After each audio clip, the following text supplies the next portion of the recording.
Hello, good morning बेटा। एक बहुत ही इम्पोर्टेंट टॉपिक अपन डिस्कस करेंगे और टॉपिक आपका है to derive the dipole moment of revolving electron. ठीक है, तो सीबीएसई एग्जाम में आपका कोई न्यूमेरिकल या डायरेक्ट फार्मूला बेस्ड क्वेश्चन दे सकता है और बाकी नीट और जेई के अकॉर्डिंग बहुत इंपॉर्टेंट टॉपिक है, तो आप बहुत ही केयरफुली इसको स्टडी करेंगे मेरे साथ में। तो देखिए अपन क्या निकाल रहे हैं कि यहाँ एक कोई एटम है, हाइड्रोजन का एटम भी ले सकते हैं अपन। हाइड्रोजन के एटम में क्या होता है, एक प्रोटॉन और एक इलेक्ट्रॉन होता है। ठीक है, तो अपन मान रहे हैं कि न्यूक्लियस के अराउंड जो इलेक्ट्रॉन है वो रिवॉल्व कर रहा है। ठीक है, और इलेक्ट्रॉन क्या है, चार्ज पार्टिकल। तो कोई चार्ज पार्टिकल रिवॉल्व कर रहा है तो उसमें क्या बनेगा, एक मैग्नेटिक मोमेंट बनेगा। और मैग्नेटिक मोमेंट को आपने स्टडी किया है m is equal to I into A, यानी करंट इंटू एरिया। तो एरिया अपने पास में क्या हो जाएगा, पाई आर ए स्क्वायर। ठीक है, अब यदि अपन हाइड्रोजन एटम की बात करें तो हाइड्रोजन एटम में तो बेटा एक प्रोटॉन और एक इलेक्ट्रॉन होता है। तो एक प्रोटॉन के अराउंड एक इलेक्ट्रॉन रिवॉल्व कर रहा है। तो इसमें यदि अपन करंट की वैल्यू निकालें तो करंट क्या हो जाएगा, आई इज इक्वल टू होता है चार्ज अपॉन क्या, टाइम पीरियड। तो यदि अपन इलेक्ट्रॉन की बात करें तो चार्ज होगा माइनस में ई, और केवल मैग्नीट्यूड की बात करें तो ये केवल हो जाएगा ई अपॉन टी। टी यहाँ पे क्या है, टाइम टेकिन इन 1 टर्न। ठीक है, और यदि अपन टी की वैल्यू निकालें तो देखिए ये सर्कुलर पाथ में रिवॉल्व कर रहा है, तो इसकी जो लेंथ होगी सर्कुलर पाथ की वो सरकमफ्रेंस हो जाएगी 2 पाई आर और अपॉन में वेलोसिटी। ठीक है, तो यदि अपन इस टी की वैल्यू इसमें रखें तो आई इज इक्वल टू क्या हो जाएगा, ई अपॉन 2 पाई आर, और ये वी चला जाएगा ऊपर। तो ये अपने पास में देखिए करंट की वैल्यू हो जाएगी किसके लिए, रिवॉल्विंग इलेक्ट्रॉन के लिए। ठीक है, अब रिवॉल्विंग इलेक्ट्रॉन के लिए यदि अपन ये करंट की वैल्यू पुट कर दें इन इक्वेशन सेकंड में, तो मैग्नेटिक मोमेंट इलेक्ट्रॉन को कहा जाता है म्यू एल से। ये अपन जो कॉमन फॉर्मूला है मैग्नेटिक मोमेंट का वो करंट इनटू एरिया लेते हैं स्मॉल एम से, लेकिन इलेक्ट्रॉन के रेस्पेक्ट में म्यू एल से लिखा जाता है, क्योंकि ये आपको सीबीएसई में नोटेशन भी मिल सकता है। तो ये अपन म्यू एल कहा, और आई की वैल्यू यहाँ पुट करोगे तो आई अपने पास में क्या है बेटा, E V upon 2 pi R और into pi R A square. ये स्क्वायर आर से कैंसिल हो रहा है, पाई पाई से कैंसिल हो रहा है, तो mu L is equal to आ गया ई वी आर अपॉन 2। तो एक तो यही आपका न्यूमेरिकल फार्मूला बन सकता है। दूसरा देखिए अपन को निकालना है एंगुलर मोमेंटम के साथ में रिलेशन। तो यदि मैं इसको मास ऑफ इलेक्ट्रॉन से डिवाइड कर दूं और मल्टीप्लाई कर दूं तो मेरे पास में ये फार्मूला क्या बन जाएगा, 2me। me यहाँ पे क्या है, मास ऑफ इलेक्ट्रॉन।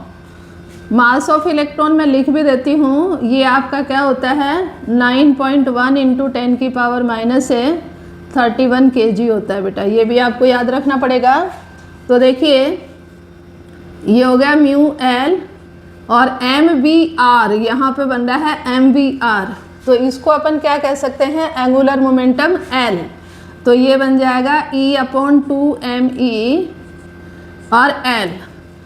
तो यदि अपन म्यू एल और एल का रेशियो लें तो ये अपने पास में बोर ने निकाला था, ये कांस्टेंट वैल्यू आएगी। ये अपने पास में है चार्ज ऑफ इलेक्ट्रॉन ऊपर तो, और नीचे क्या है बेटा, मास ऑफ इलेक्ट्रॉन।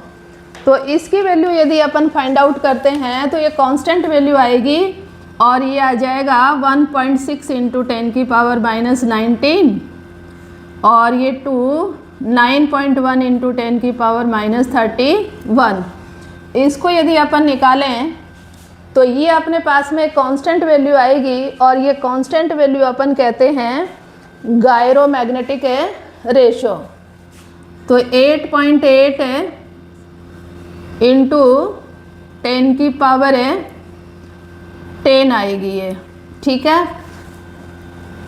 तो इसका देखिए कूलॉम और ये केजी, तो ये आ जाएगा कूलॉम पर केजी। तो इसको अपन कहते हैं गायरोमैग्नेटिक रेशो। ये है म्यू एल अपॉन एल, और इसका इम्पोर्टेंट है ये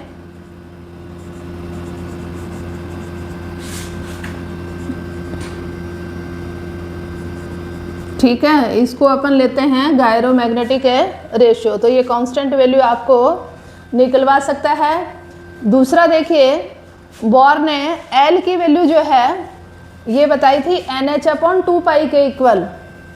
तो एल एंगुलर मोमेंटम को निकाला था इसने, L = NH/2π।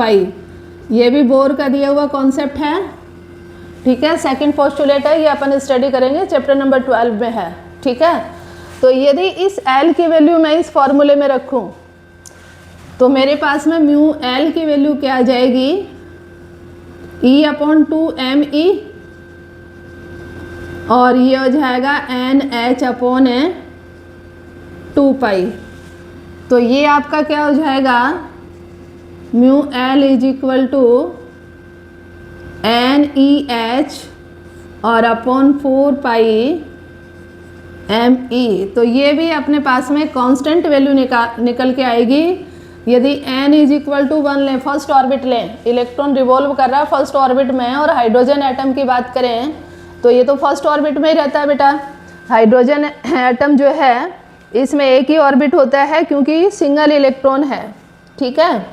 तो यदि अपन इसकी वैल्यू निकालें तो ये अपने पास में आएगी, ये भी कांस्टेंट है सारी चीज़ें, तो ये वैल्यू निकल के आएगी 9.27 इंटू 10 की पावर -24। और ये अपने पास में मैग्नेटिक मोमेंट है, तो एरिया और करंट होता है, तो ये हो जाएगा एम्पियर/मीटर²। तो ये अपने पास में बोर मैग्नेटॉन बोलते हैं इसको कहते हैं बोर मैग्नेटॉन। ये दोनों ही टर्म MCQ क्वेश्चन में भी आती हैं, ये भी गायरोमैग्नेटिक रेशो और बोर मैग्नेटॉन भी। तो ये दोनों टर्म आप अच्छे से स्टडी करेंगे, ठीक है, और दोनों टर्म ही इम्पोर्टेंट हैं। तो मेरे ख्याल से ये क्लियर हुआ होगा, ठीक है।